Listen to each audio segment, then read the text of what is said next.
Bronco may be in for another rough ride. MarkRogersTV, the voice of college football, breaking down all the Power 5 teams. We are predicting the finishes for every team in every Power 5 conference, plus major independents as well. Please like, comment, and subscribe. You'll want to do that to check out the best insight, information, and analysis here in college football that you will find anywhere else. We are, of course, speaking of Bronco Mendenhall, who took over after a lengthy and very prosperous stay at BYU.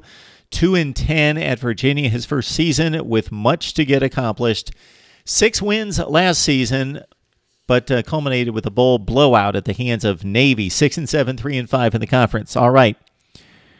Subpar talent on this team, but they had certain, especially on the defensive side, they had a couple players who have now moved on to the NFL, led by Micah Kiser. So they had a few stars in play, but overall, the defensive depth was weak. The offense was very reliant on the deep passing game and intermediate routes, basically on the right arm of Kurt Benkert, with an inferior offensive line and very, very few playmakers in space, guys that should be the number one option.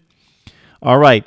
So we go into 2018. What does Bronco Mendenhall have for us this season? Well, he's got a new quarterback in Bryce Perkins, 2015 signee of Arizona State, who went the JUCO route and now lands in Charlottesville.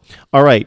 He's a very mobile quarterback. What Taysom Hill was at BYU, and Bronco Mendenhall very successful in molding and strategizing with, as opposed to Kurt Benkert, the upright quarterback in the pocket, delivering the ball downfield, 25 touchdowns, 9 interceptions, who had the weight of the offense on his shoulders last season. So it's Bryce Perkins at quarterback, a guy that I believe Bronco Mendenhall has had success with in the past, considering what he did, again, with Taysom Hill. Lindell Stone is the backup. He lost his red shirt going 2 for 9 against Boston College with 2 interceptions. So that was a heck of a way to lose your red shirt. But with the new red shirt rules, possibly he can be reinstated, gain that extra season.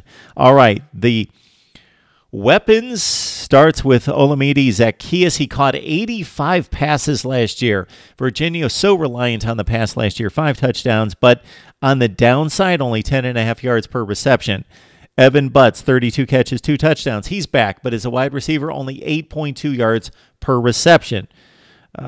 Virginia would throw it way downfield, or they would throw underneath, and they had little run blocking to help them balance the offense. So here's the deal in the run game. It was abysmal last season. You had Jordan Ellis, who averaged over 5 yards per carry against North Carolina. That was his only game the entire season in which he averaged more than 5 yards per carry. A college running back that's featured in the offense should be averaging more than 5 yards per carry total, not just in one game out of 13. In the last 6 games of the season, Jordan Ellis averaged 3.2 yards per carry, as Virginia basically abandoned the running game, and when they did give anyone the ball, it was Ellis. He ran the ball 216 times. The number 2 used back in the Cavalier offense ran the ball 26 times. 6 offensive linemen back with starting experience, and they are huge. This is Bronco Mendenhall's apparent strategy toward recruiting offensive linemen. They average 308 pounds. So Bryce Perkins runs the show. We see a complete conversion of the Virginia offense from pro-style quarterback to our running guy in Bryce Perkins. All right, let's go to the defense, which increased from 2 wins to 6, and that was reliant on the defense, going from 85th to 43rd in efficiency in the advanced metrics. But the stars, as we mentioned, are gone, led by Micah Kiser. Dylan Thompson, the Ohio State transfer, signed back in 2014. That seems like it was ancient history. Dylan Thompson signed as the 22nd ranked strong side defensive end for the Ohio State Buckeyes, now comes to Virginia. Cassius Pete, an original Michigan State signee, now finds himself with Bronco Mendenhall. Eli Handback anchors the defense in the middle. He had 58 stops at linebacker.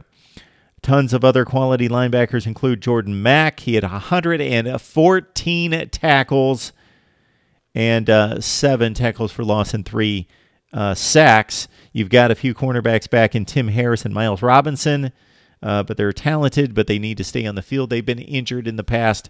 And at safety, you've got one of the best in the ACC in Juan Thornhill with 63 total tackles and 4 picks. All right, the non-conference schedule could be a sweep for the Cavaliers.